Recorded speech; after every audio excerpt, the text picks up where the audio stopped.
ಗರುಡ ಪುರಾಣದ ಪ್ರಕಾರ ಮರಣದ ನಂತರದ ಜೀವನ. ಮನುಷ್ಯ ಸತ್ತ ಮೇಲೆ ಪುನರ್ಜನ್ಮ ಹೇಗೆ ಸಿಗುತ್ತದೆ ಎಂದು ನಿಮಗೆ ಗೊತ್ತಾ?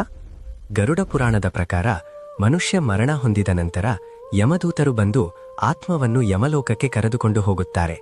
ಯಮಲೋಕದಲ್ಲಿ ಯಮಧರ್ಮರಾಜನು ಆ ಆತ್ಮದ ಪಾಪಪುಣ್ಯಗಳನ್ನು ಲೆಕ್ಕ ಹಾಕಿ ಆತ ಹಿಂದಿನ ಜನ್ಮದಲ್ಲಿ ಮಾಡಿದ ಕರ್ಮಗಳ ಆಧಾರದ ಮೇಲೆ ಈ 4 ಲೋಕಗಳಲ್ಲಿ ಯಾವ ಲೋಕಕ್ಕೆ ಕಳುಹಿಸಬೇಕೆಂದು ನಿರ್ಧರಿಸುತ್ತಾನೆ. ವೈಕುಂಠ ಲೋಕ, ಯಾರು ಭೂಮಿಯ ಮೇಲೆ ಅನೇಕ ಒಳ್ಳೆಯ ಕೆಲಸಗಳನ್ನು ಮಾಡಿರುತ್ತಾರೋ ಮತ್ತು ಒಂದು ಇರುವೆಗೂ ಸಹ ತೊಂದರೆ ಕೊಡದಂತಹ ಪುಣ್ಯಾತ್ಮರಾಗಿರುತ್ತಾರೋ ಅಂತಹ ಆತ್ಮಗಳನ್ನು ವೈಕುಂಠಕ್ಕೆ ಕಳುಹಿಸಲಾಗುತ್ತದೆ. ಸ್ವರ್ಗಲೋಕ, ಯಾರು ಭೂಮಿಯ ಮೇಲೆ ನ್ಯಾಯ ಮತ್ತು ಧರ್ಮದ ಮಾರ್ಗದಲ್ಲಿ ಬದುಕಿರುತ್ತಾರೋ ಅಂತಹವರು ಸ್ವರ್ಗಲೋಕಕ್ಕೆ ಹೋಗುತ್ತಾರೆ. ಅಲ್ಲಿ ಕೆಲವು ದಿನಗಳ ಕಾಲ ಇದ್ದು ನಂತರ ಮತ್ತೆ ಭೂಮಿಯ ಮೇಲೆ ಮನುಷ್ಯ ರೂಪದಲ್ಲಿ ಜನ್ಮ ಪಡೆಯುತ್ತಾರೆ. ಪಿತೃಲೋಕ, ಈ ಲೋಕದಲ್ಲಿ ಆತ್ಮವು ತಾನು ಮಾಡಿನ ಸಣ್ಣಪುಟ್ಟ ಪಾಪಗಳಿಗೆ ಪ್ರಾಯಶ್ಚಿತ್ತವನ್ನು ಮಾಡಿಕೊಳ್ಳುತ್ತದೆ. ಅಷ್ಟೇ ಅಲ್ಲದೆ ಪಿತೃಲೋಕದಲ್ಲಿ ಆತ್ಮವು ತನ್ನ ಪೂರ್ವಜರೊಂದಿಗೆ ಸೇರಿ ನಂತರ ಅವರ ಜೊತೆಯಲ್ಲೇ ಭೂಲೋಕದಲ್ಲಿ ಮತ್ತೆ ಮನುಷ್ಯ ರೂಪದಲ್ಲಿ ಜನಿಸುತ್ತದೆ.